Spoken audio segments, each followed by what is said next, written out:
Morning students. आज हम लोग लेंस के बारे में चर्चा करने वाले हैं आपके पास। और फिर इसके हम लोग दो डेरिवेशन यहाँ परफॉर्म करेंगे।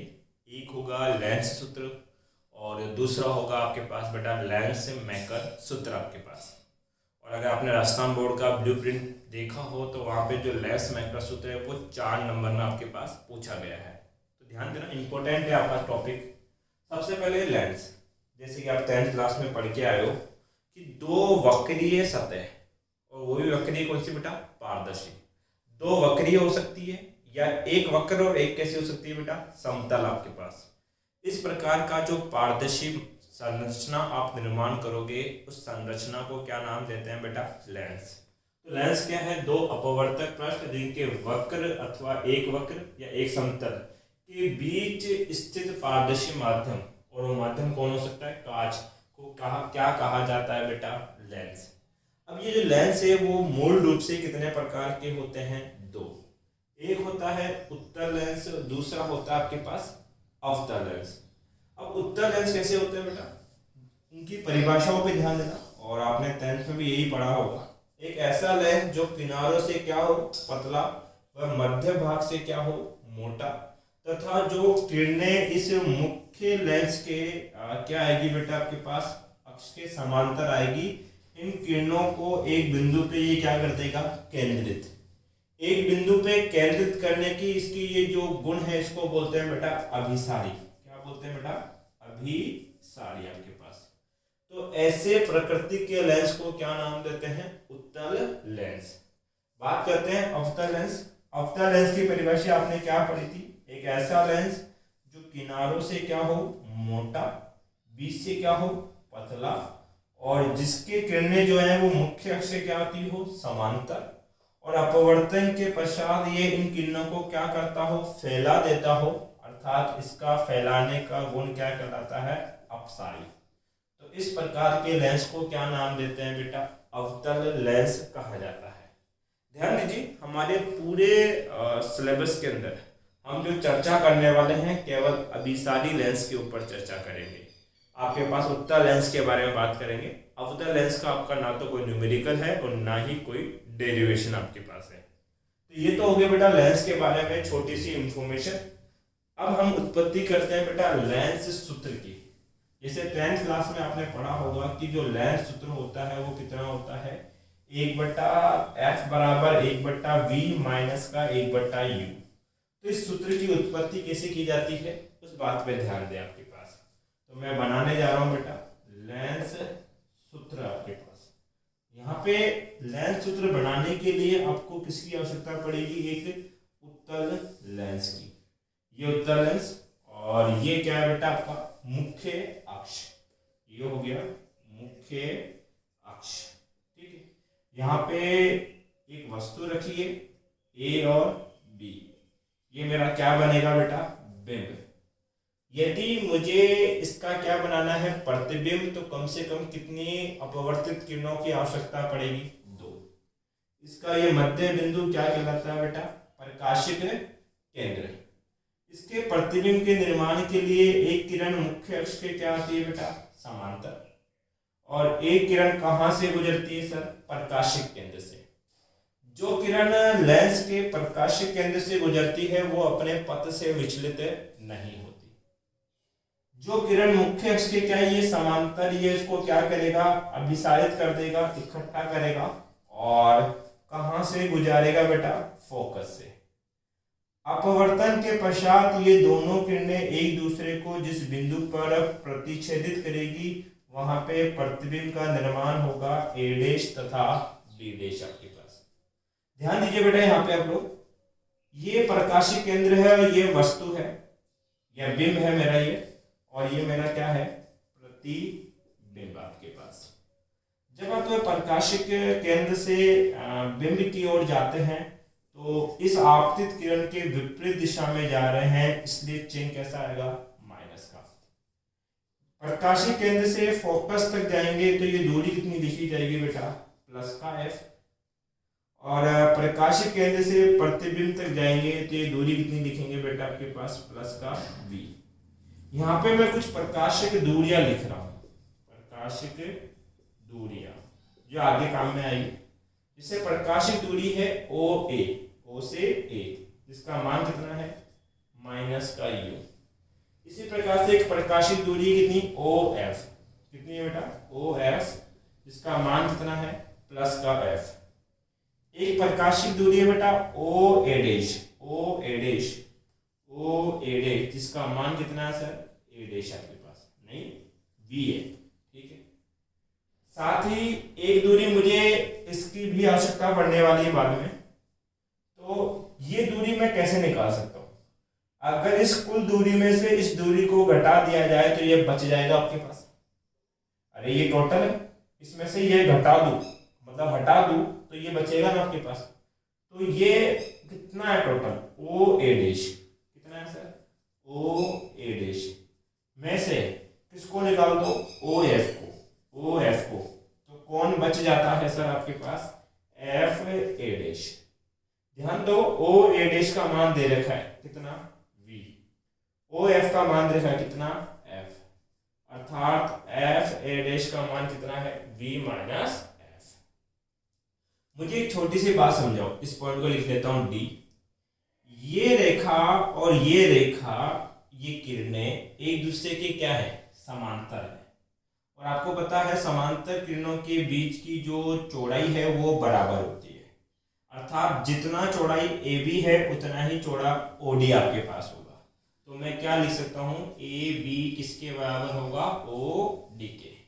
अभी तक केवल मैंने इसका किरण डायग्राम बनाया और किरण चित्र बनाया, साथ में क्या लिखी प्रकाशिक दूरियों के कुछ मान रखे। अब देखो इसको प्रूफ करने के लिए आपको 10वीं क्लास के जो ज्योमेट्री है उसका एक छोटा सा रूल पता होना चाहिए। रूल क्या कहता है, मान लो ये पहला त्रिभुज है और ये दूसरा त्रिभुज है, ये पहले त्रिभुज का आधार ये उसका लंब, ये दूसरे त्रिभुज का आधार ये उसका लंब, ठीक है। नियम ये है कि यदि किन्हीं भी दो त्रिभुजों के दो कोण बराबर हो, जैसे मान लो मैं कहता हूं ये कोण 90 का ये 90 है, मैंने बोला ये 30 है ये भी कितना है 30, तो यदि दो कोण आपने बराबर कर दिए तो तीसरा कोण अपने आप बराबर हो जाएगा। भैया कितना बचेगा 60, तो ये भी कितना होगा 60। अर्थात यदि किन्हीं दो त्रिभुजों के दो कोण क्या हो समान, तो वहां पे एक नियम लग सकता है, और वो नियम ये है कि उन दोनों त्रिभुजों के लंब का अनुपात उन दोनों त्रिभुजों के आधार के अनुपात के क्या होगा बराबर।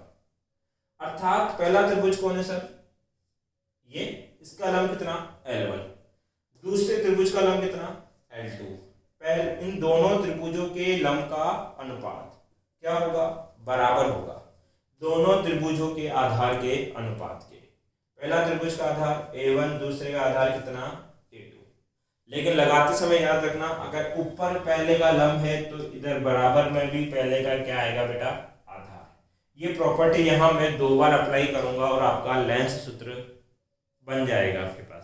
तो आइए अप्लाई करते हैं, इस प्रॉपर्टी को याद रखना। ये प्रॉपर्टी किस सिचुएशन पे लगेगी, यदि किन्हीं भी दो त्रिभुजों के आप दो कोण बराबर कर देते हो तो वहां पे प्रॉपर्टी क्या लगा सकते हो कि उनके लंब का अनुपात उनके आधार के अनुपात के क्या होता है बेटा बराबर होता है। ध्यान देना इस बात के ऊपर आप लोग। तो सबसे पहले क्या करता हूं बेटा, मुझे एक त्रिभुज दिखाई दे रहा है। जैसे मैं त्रिभुज की बात करूं, आपके पास त्रिभुज है ABO तथा त्रिभुज OA'B'। देखो ABO दिखा क्या, दिख गया। फिर OA'B', दिख गया। देखो इस वाले त्रिभुज में ये कोण कितने का है 90 का, तो इस वाले त्रिभुज में ये कोण भी कितने का है 90 का। अर्थात पहले त्रिभुज का एंगल है और दूसरे त्रिभुज का एंगल A' बराबर कितना है 90 डिग्री। फिर देखो इस त्रिभुज का ये कोण और ये कोण तो सम्मुख कोण है, और सम्मुख कोण क्या होते हैं बराबर, तो इसका नामकरण करो AOB। तो पहले त्रिभुज में एंगल AOB बराबर है दूसरे त्रिभुज के एंगल A'OB', एंगल A'OB', और ये क्या है बेटा सम्मुख कोण। देखो दो त्रिभुज थे और दो त्रिभुज के मैंने दो कोण बराबर कर दिए, तो मैं प्रॉपर्टी क्या लगा सकता हूं, पहले त्रिभुज का लंब, तो ये रहा पहले त्रिभुज का लंब कितना, ए बी, बट्टे में दूसरे त्रिभुज का लंब कितना, ए डैश बी डैश, बराबर होगा पहले त्रिभुज का आधार, पहले त्रिभुज का आधार कौन है सर, ओ ए, कौन है, ओ ए, और ओ ए का मान कितना है, माइनस यू, बट्टे में दूसरे त्रिभुज का आधार, दूसरे त्रिभुज का आधार कौन है, ओ ए डैश, और ओ ए डैश का मान कितना है सर, प्लस का वी, समीकरण नंबर 1। ये समीकरण 1 आपको बनाना है। अब समीकरण 2 कहां से बनेगा बेटा आपके पास, तो मैंने बोला कि मुझे त्रिभुज दिखाई पड़ रहा है, कौन कौन, ओ डी एफ तथा त्रिभुज एफ बी डैश ए डैश। देखो दो त्रिभुज है, पहला त्रिभुज है ओ डी एफ, दिख गया, ठीक है, दूसरा त्रिभुज आपके पास F A dash B dash F. तो इन दोनों त्रिभुज में देखो, पहले त्रिभुज में एंगल ओ और दूसरे त्रिभुज में एंगल ए डैश कितने कितने के सर, 90 डिग्री के। पहले त्रिभुज में एंगल हो, दूसरे का ए डैश कितना है, 90 डिग्री। क्या इन दोनों त्रिभुज में ये सम्मुख कोण है, अर्थात पहले त्रिभुज का ओ एफ डी, पहले त्रिभुज का ओ एफ डी बराबर है दूसरे त्रिभुज के ए डैश एफ बी डैश के, ए डैश एफ बी डैश के। और क्यों बराबर है, क्योंकि ये सम्मुख कोण है आपके पास, ठीक है। अब किन्हीं भी दो त्रिभुज के अगर आपने दो कोण बराबर कर दिए, वहां पे नियम क्या लगता है कि उनके लंब का अनुपात उनके आधार के अनुपात के क्या होगा, बराबर। पहला त्रिभुज है ओडीएफ, ओडीएफ का लंब कितना है, ओडी अपॉन दूसरे त्रिभुज का लंब है ए डैश बी डैश, ए डैश बी डैश बराबर होगा पहले त्रिभुज का आधार ओ एफ, ओ एफ बराबर होगा दूसरे त्रिभुज के आधार, आधार कितना है, F A dash, F A dash. ध्यान दो ओडी का मान किसके बराबर है, ए बी के, ओडी को ए बी लिख सकते हैं, लिख दो ओडी को ए बी अपॉन में ए डैश बी डैश बराबर ओ एफ, ओ एफ का मान कितना है सर, एफ, ओ एफ का मान है F, F A dash, F A dash का मान है V minus F, sir V minus F. समीकरण नंबर 2, समीकरण 1 व 2 की तुलना करने पर, तुलना कैसे करेंगे, देखो सर समीकरण 1 के एलएचएस में भी क्या है, A B upon A dash B dash, इधर भी कितना है, A B upon A dash B dash. जब दोनों का एलएचएस बराबर है तो दोनों का आरएचएस भी क्या होगा, बराबर। अर्थात मैं लिख सकता हूं इधर का आरएचएस है माइनस का यू अपॉन वी बराबर होगा इधर के आरएचएस के F upon V minus F, ठीक है। अब इनको वर्ज गुना करना है, तो minus U V minus F और ये हो जाएगा सर वी एफ, इसको अंदर गुना करना है, माइनस का U V minus minus plus का U F equal to V F. अब देखो इस समीकरण के अंदर क्या करो आप, 3 भाग हैं, तीनों भाग के अंदर यू वी एफ का भाग दे दीजिए, क्योंकि गणित इस बात को अलाउ करती है कि बराबर के दोनों और किसी भी संख्या से गुणा किया जा सकता है और किसी भी संख्या का भाग किया जा सकता है, बट शर्त यही है कि बराबर के दोनों और होने चाहिए। तो इसमें भी मैंने भाग दिया यू वी एफ का, यहाँ भाग दूंगा यू वी एफ का और इसमें भी भाग देंगे यू वी एफ का आपके पास। ध्यान दो बेटा, यहां पर आपके पास क्या हो रहा है, यूवी से यूवी कट गया, यूएफ से यूएफ कट गया और वीएफ से वीएफ कट गया, तो क्या बचा यहाँ पे, माइनस का 1/f, क्या बचा प्लस का 1/v बराबर 1/u। अब क्या करो, ये माइनस का 1/f उधर जाएगा तो प्लस का हो जाएगा और 1/u उधर लेके आओगे तो किसका हो जाएगा सर, ये माइनस का।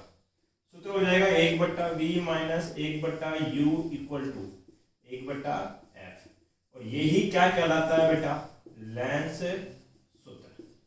इस लेंस सूत्र में एक बात याद रखो कि यदि जो वस्तु है, ठीक है, वो कहाँ रखी हो बेटा, अनंत पर, वस्तु अर्थात वस्तु की दूरी कितनी हो जाए, अनंत पर, तो जो प्रतिबिंब बनेगा, कौन बनेगा, प्रतिबिंब v, वो किस पे बनेगा बेटा, फोकस पे।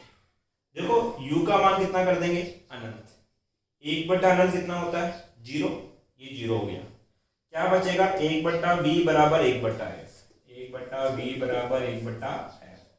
इसको उल्टा करो तो v बराबर क्या हो जाएगा बेटा, f, अर्थात प्रतिबिंब का निर्माण किस पे होता है, फोकस पे। इस स्टेटमेंट को याद रखना कि अगला जो डेरिवेशन है लेंस मेकर सूत्र, उसमें मैं इसको काम में लेने वाला हूं। एक बार यहां तक बेटा इसका स्क्रीनशॉट लो आप लोग। देखो बेटा, लेंस मेकर सूत्र की उत्पत्ति करने से पहले हमें कुछ डेटा याद होना चाहिए जो हम लास्ट लेक्चर में पढ़ चुके हैं।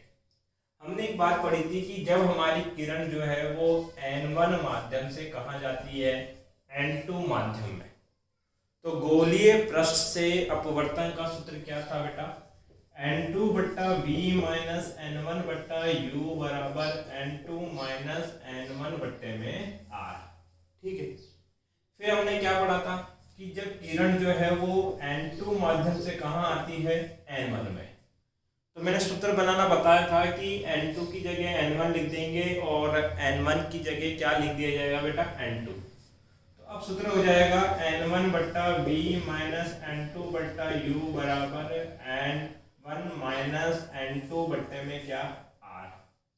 इसमें थोड़ा सा चेंज कर रहा हूं मैं, ये टर्म एज इट इज है, n1/v माइनस n2/u बराबर, यहाँ से माइनस साइन कॉमन ले लो, जैसे माइनस कॉमन लोगे ऊपर से तो ये नेगेटिव तो क्या बन जाएगा, पॉजिटिव, और ये पॉजिटिव क्या बन जाएगा सर, नेगेटिव बट्टे में क्या आ जाएगा, r। तो अभी जो मैं लेंस सूत्र बनाऊंगा उसमें ये दोनों सूत्र मैं डायरेक्ट यूज करने वाला हूँ, ठीक है।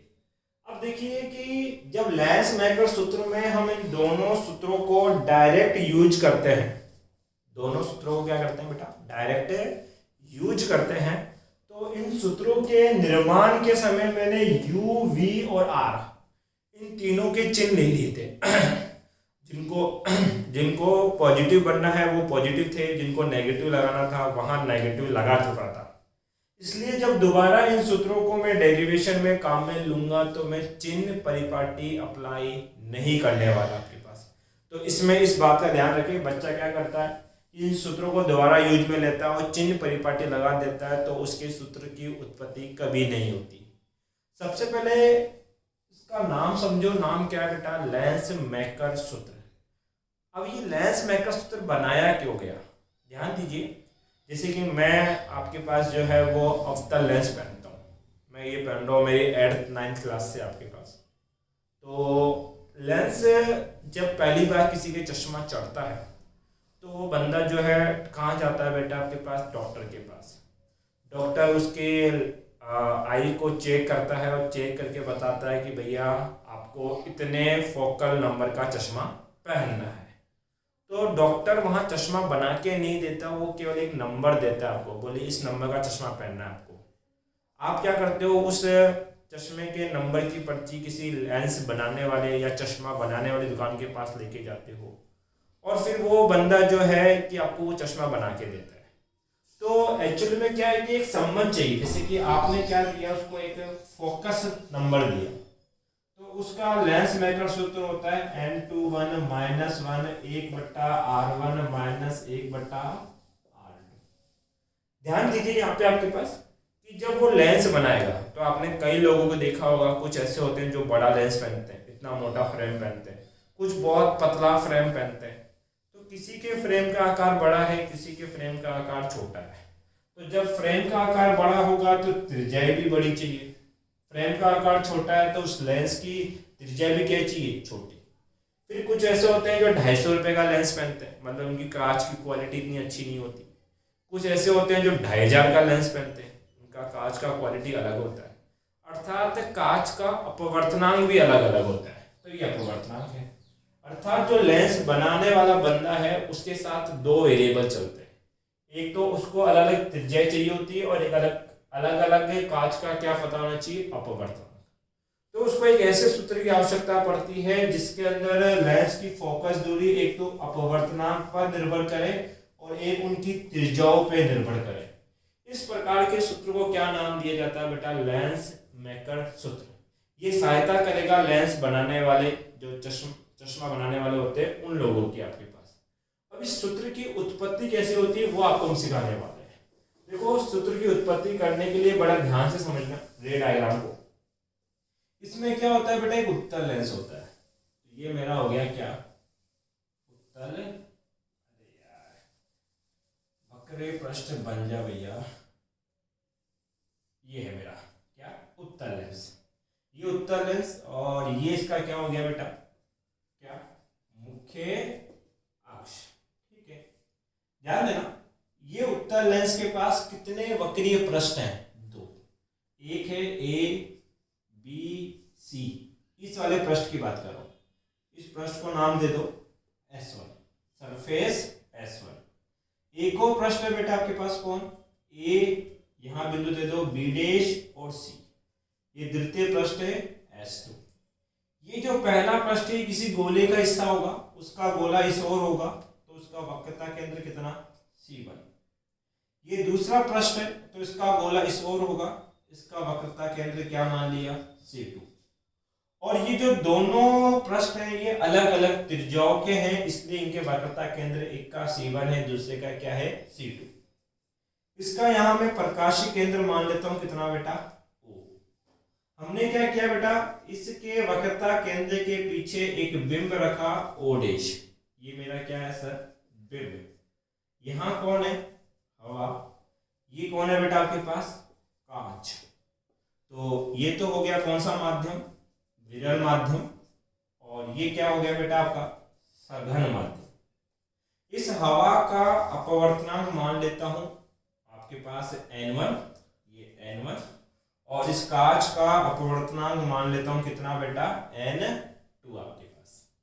अगर मुझे इस बिंब की प्रतिबिंब का निर्माण करना है तो कम से कम कितने किरणों की आवश्यकता पड़ने वाली है बेटा, दो।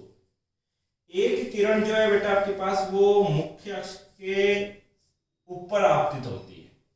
जो किरण मुख्य अक्ष पे आपतित होगी वो इसके प्रकाशीय केंद्र से गुजरेगी, और आपको पता है कि जो किरण है प्रकाशीय केंद्र से गुजरती है वो अपने पथ से कभी विचलित नहीं होती, सीधी निकल जाती है। दूसरा समझो, एक किरण जो है वो प्रथम पृष्ठ पर तिर्यक रूप से आपतित हुई, तो ये इसका आपतन बिंदु बना और ये आपतन बिंदु था सर M1। मुझे बताओ ये जो आपतन बिंदु है ये समतल पृष्ठ पे है कि वक्रीय पृष्ठ पर, सर वक्रीय पृष्ठ पर है। और वक्रीय पृष्ठ पे जब आपतन बिंदु प्राप्त होता है तो अभिलंब का निर्माण कैसे करते हैं, इस आपतन बिंदु व वक्रता केंद्र को मिलाने वाली रेखा ही क्या कहलाएगी सर, अभिलंब कहलाएगी आपके पास। तो ये मेरा कौन हो गया, अभिलंब। ये अभिलंब कौन सा है सर, N1। अभी ध्यान देना, मैं जो अपवर्तन का सूत्र लिखने वाला हूं वो केवल इस पहले सतह के लिए लिखने वाला हूं आपके पास। तो प्रथम पृष्ठ से अपवर्तन, पृष्ठ से क्या, अपवर्तन। प्रथम पृष्ठ में किरण कहां से कहां जा रही है सर, N1 माध्यम से N2 में, N1 से कहां जा रही है, N2 में। ठीक है, अब देखो ये किरण वास्तविकता में जाना कैसे चाहती है, सीधी, परंतु ये जो विरल से सघन में जाती है तो अपवर्तन के नियम के अनुसार ये अभिलंब के ओर झुकेगी, अर्थात ये अभिलंब के पास आ जाएगी। ये लो, ये अभिलंब के क्या आ गई, पास, क्योंकि सर ये है किरण का पथ और ये है अभिलंब, इसको अभिलंब के पास आना है इसलिए नीचे की तरफ झुक गई। अभिलंब के पास आने के बाद ये जहां काटती है वहां इसका प्रतिबिंब क्या मिलेगा सर, I डैश। प्रकाशित केंद्र से वस्तु तक की दूरी कहलाएगी बेटा U, और मैंने कहा था यहां चिन्ह परिपाटी लगाने की आवश्यकता नहीं है। प्रकाशिक केंद्र से प्रतिबिंब की दूरी कहलाएगी सर v डैश। क्योंकि मैंने प्रतिबिंब I डैश लिखा है तो प्रतिबिंब दूरी भी क्या लिखी है मैंने v डैश। जब मैं केवल और केवल प्रथम पृष्ठ से अपवर्तन की बात करता हूं तो मेरे लिए बिंब का काम कर रहा है o डैश, और जिसकी दूरी कितनी है सर u। बिंब है o डैश और दूरी कितनी है सर u। प्रतिबिंब जो है वो आपके पास कौन है बेटा, आपके पास है I डैश और दूरी क्या है उसकी v डैश। प्रतिबिंब I डैश है, दूरी कितनी है v डैश आपके पास। जबकि अगर मैं बात करूं इसके वक्रता केंद्र, वक्रता त्रिज्या, इसके लिए वक्रता केंद्र है C1 और इसकी वक्रता त्रिज्या कितनी होगी बेटा R1। ये कितनी होगी सर R1। ठीक है, प्रथम पृष्ठ के अंदर सारी बातें क्लियर हो गई। मुझे सूत्र कहां लगाना है, N1 से N2। मेरी किरण कहां से कहां जा रही है, N1 से N2। तो सूत्र क्या होता है, N2 बट्टा V। V क्या होती है बेटा, प्रतिबिंब दूरी, माइनस N1 बट्टा U। U क्या है, बिंब दूरी, N2 माइनस N1 बट्टा R। R क्या है बेटा आपके पास, वक्रता त्रिज्या।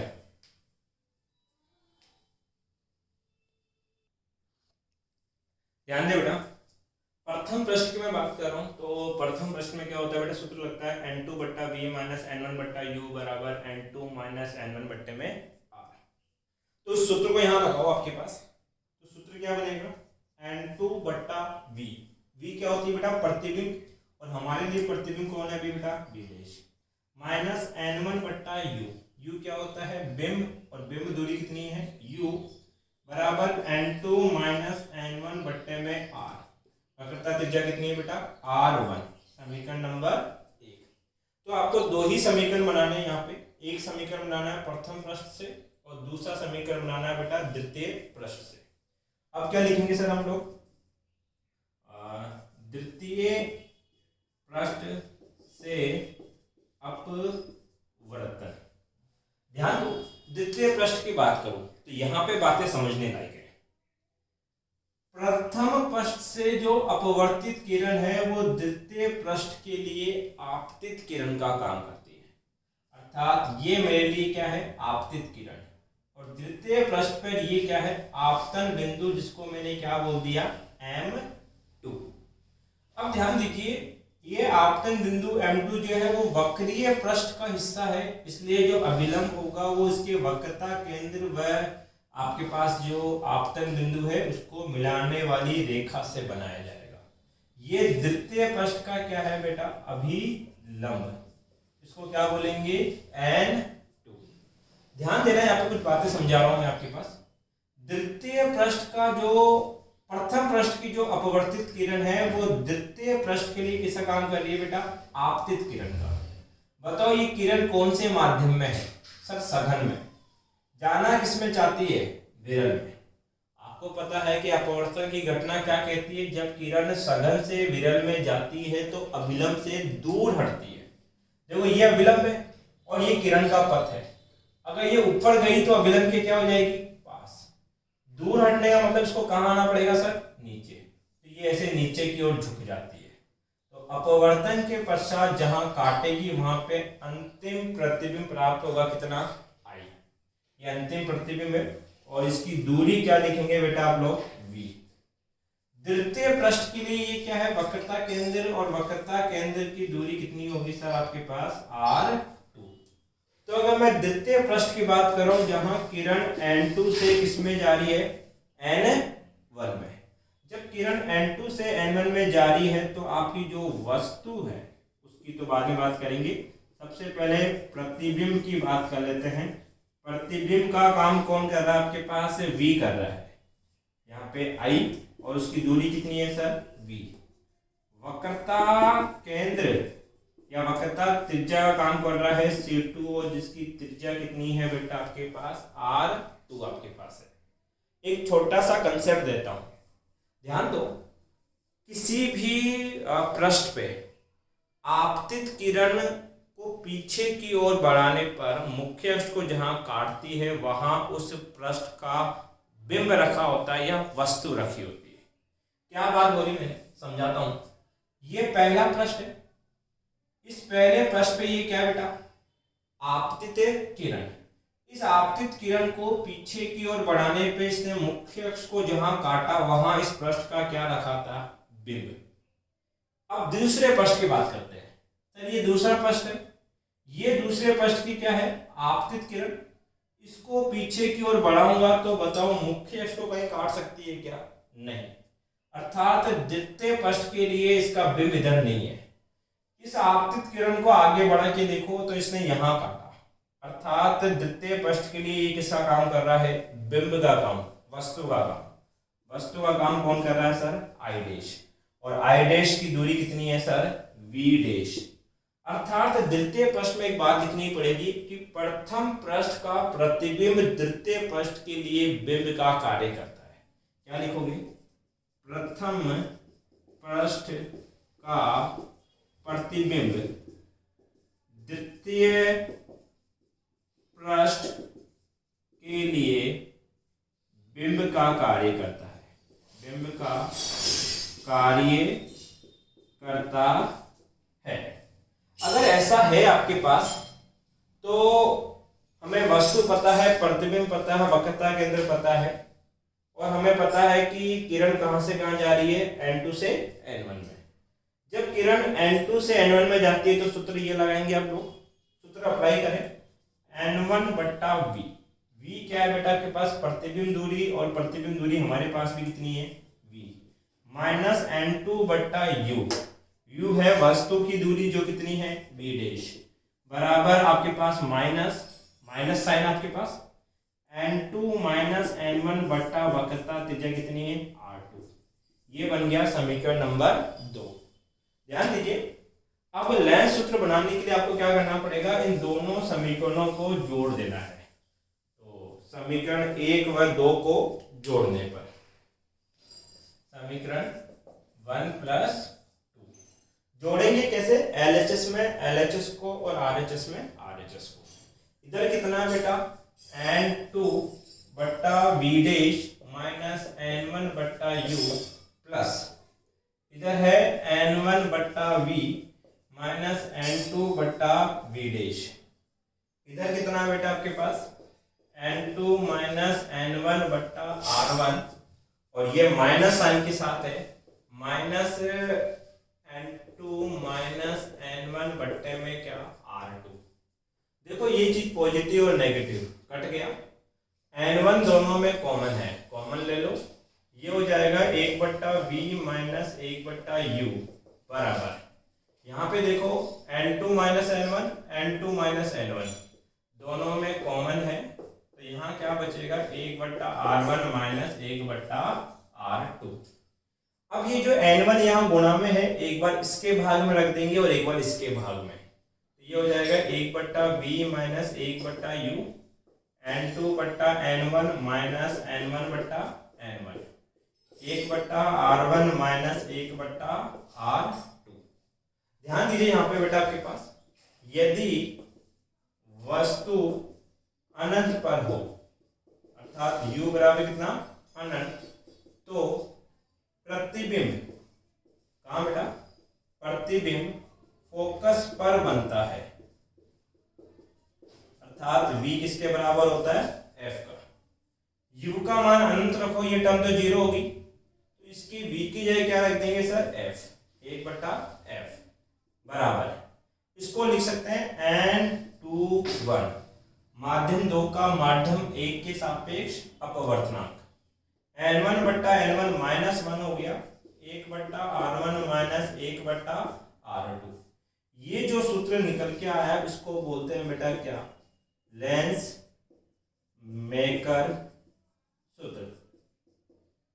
अब आपके पास क्या होगा, यहां से एक क्वेश्चन और बनता है कि लेंस मेकर सूत्र की सहायता से लेंस सूत्र की क्या करें, उत्पत्ति।